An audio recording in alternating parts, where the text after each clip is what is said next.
after Katrina. For those of you to develop a better understanding.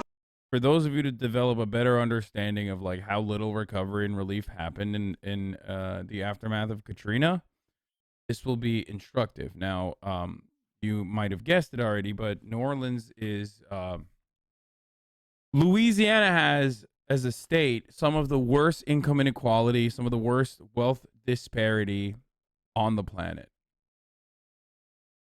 They have incredibly poor black people, especially in areas that are devastated by Hurricane Katrina, and they have incredibly poor white people as well. But they're incredibly fucking poor. Like, they have some of the wealthiest people in the same zip code, and also some of the poorest people on the same zip codes. Why? They have a lot of oil wealth, but it does not get distributed evenly or adequately. They have a massive port. But again, the gains are not distributed evenly or adequately amongst the working class there. So it is a perfect example of what do they do with prisoners? Oh, prisoners are forcibly evac, so it doesn't matter. Like, prisoners get evacuated. They have no rights, so they literally fuck prisoners and move them usually.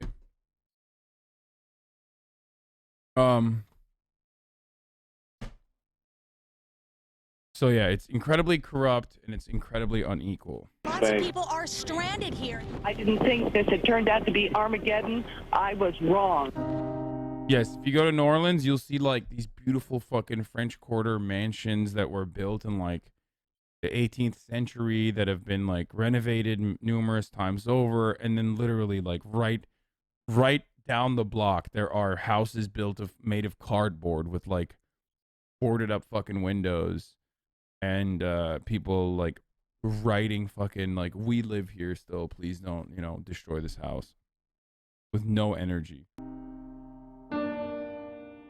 It was devastating coming back. You could tell like it wasn't gonna never be the same. You know, we were thinking we would be in our home by now.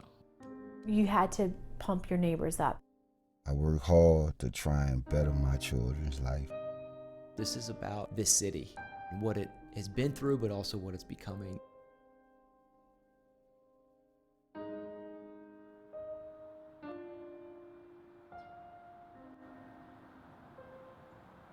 New Orleans in 2015 had been altered not just by nature. In some neighborhoods, it is booming as never before. In others, it is returning to pre-hurricane realities. Incredible food, by the way. Some of the best food in America, I would say. Incredible culture, incredible food. It's a beautiful fucking city. The culture is deep in these roots around here. I mean, it was always musically oriented. I fucking love NOLA. I really do. It used to be mostly all musicians, all family, colored people. All the musicians, they always hung out in the trim.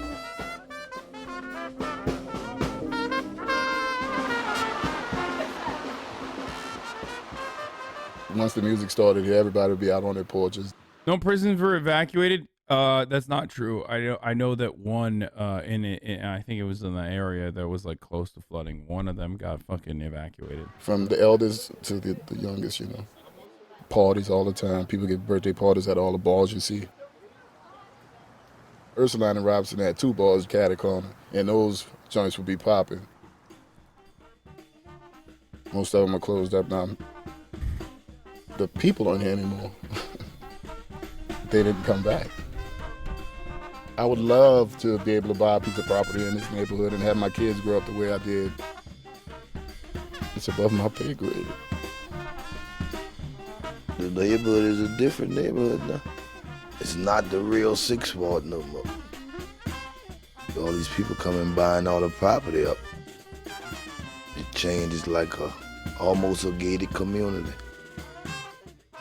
And they don't want this culture to keep going.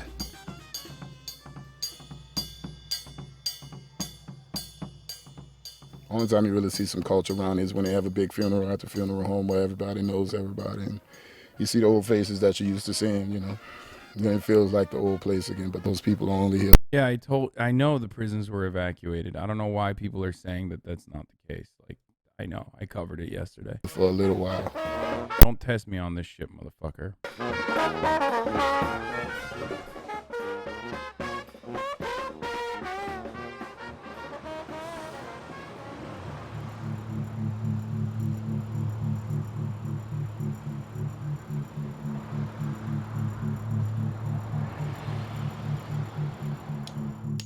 esta ciudad tenía futuro porque iba comenzando para levantarse para arriba. Entonces dije yo, aquí algo va a salir. Me quedé. Llegué a New Orleans en octubre, después de Katrina, a trabajar para buscar un sueño. Había muchísimo trabajo, pero con muchas dificultades. Vine a limpiar escuelas. Primero nos ponían unos trajes blancos, con botas, con casco, con cosas para respirar, porque habían animales muertos, basura, lodo, y un calor. Estábamos arrepentidos de habernos venido, pero teníamos trabajo, trabajamos 15 horas diarias. Que en ese tiempo yo pude juntar el dinero para poner mi restaurante. La mayoría de gente trabaja en construcción. El trabajo no se ha terminado, todavía no se ha terminado. Pero hay casas que te digo que no las han levantado. Están construyendo los hospitales. Todos son latinos. Son de Honduras, de Nicaragua, de El Salvador. Muy buen negocio porque ellos comen aquí conmigo. Ellos piensan que eso es su casa. Ya son como mi familia. Sí.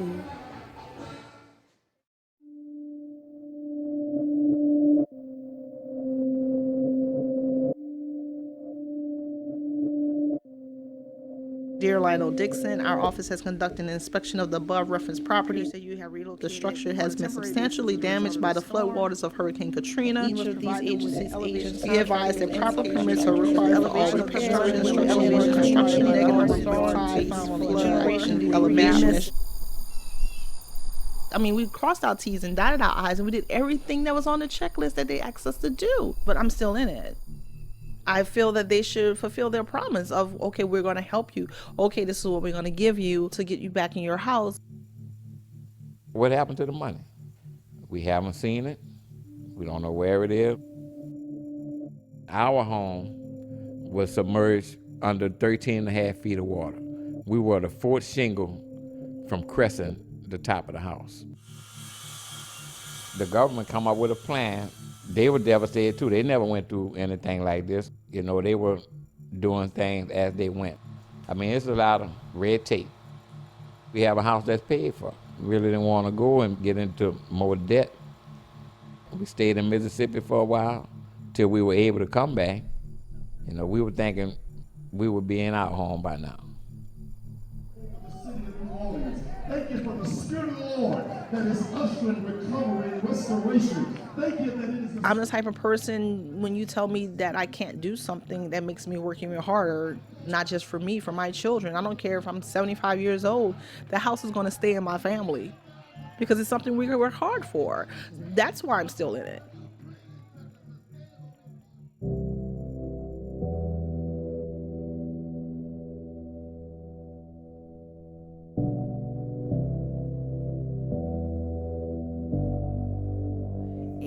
We could be tracking the conversations and engagement. So more as a software as a service platform. So get on your dashboard, real-time analytics, 3 years worth of kind of refinement and building. I think the storm created a culture that is unlike any other as it relates to a startup community. People are here because they absolutely love it and are very committed and passionate about this place. I feel like for us being in New Orleans, it embodies the happiness quotient, and not just the smiley face happiness, but a happiness that's rooted in a lot of resiliency and engagement with life that I've not experienced anywhere else. This isn't about each individual startup. This is about this city, what it has been through, but also what it's becoming. The city where the strong survived. 2005, even the strongest died. All my life, I was born and raised in New Orleans. I ain't moving to Cali, your project, till I was about 7. If you had to be raised in the poverty, the project was like one of the best places to be raised, I think. I lost my son in this particular area. We were just sitting on the porch and drive by.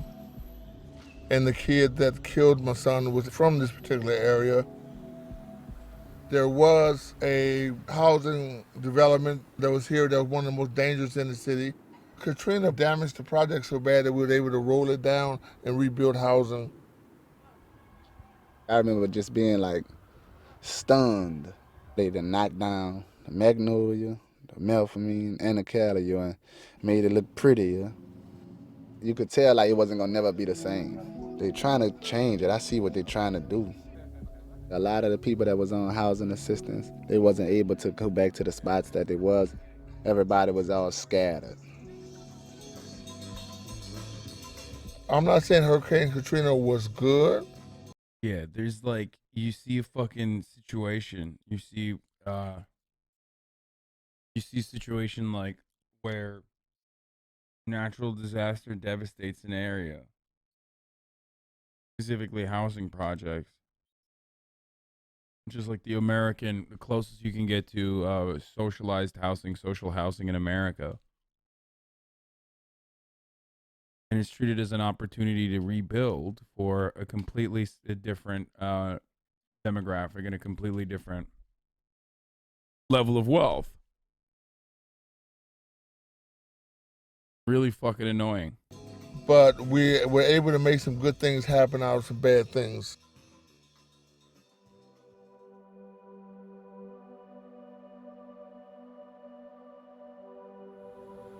Lakeview is the Mayberry of New Orleans. It's like following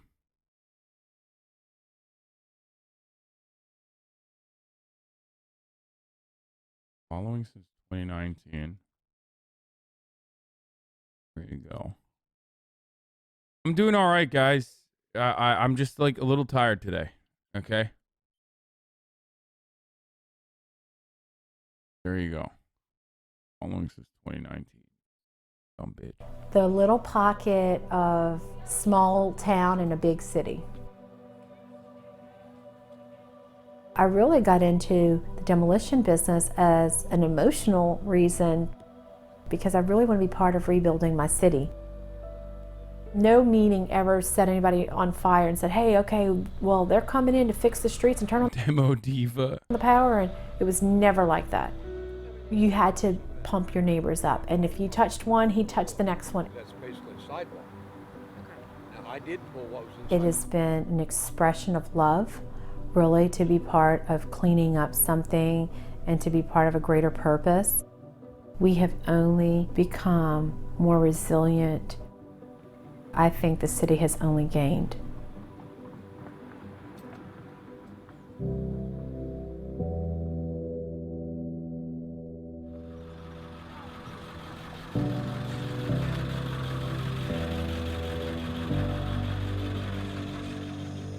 When we left for Katrina, I was feeling like I'm getting a second chance, start over. Part of me still feel I should have never came back. Where I live at, kids are being shot. It's just too much. I would love to move to Slidell. The neighborhoods are so much different than what we have here in New Orleans.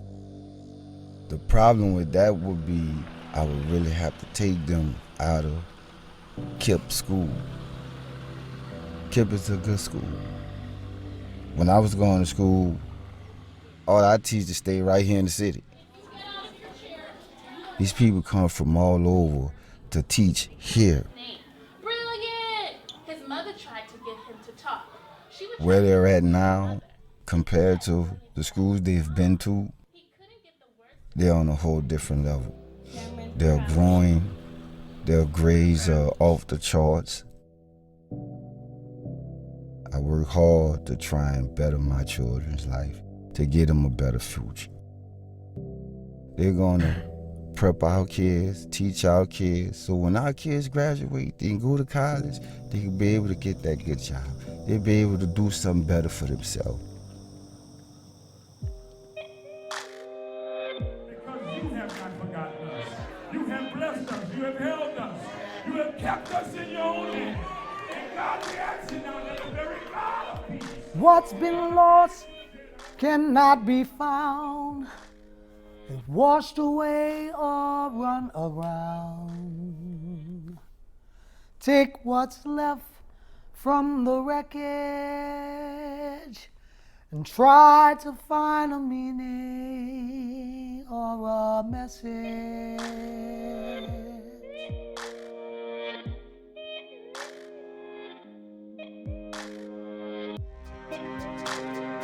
I mean, I'm not the biggest fan of this.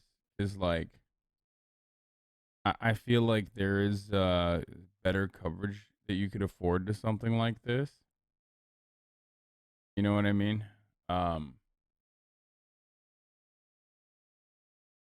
They, I don't know. It was all right. It was all right. It wasn't.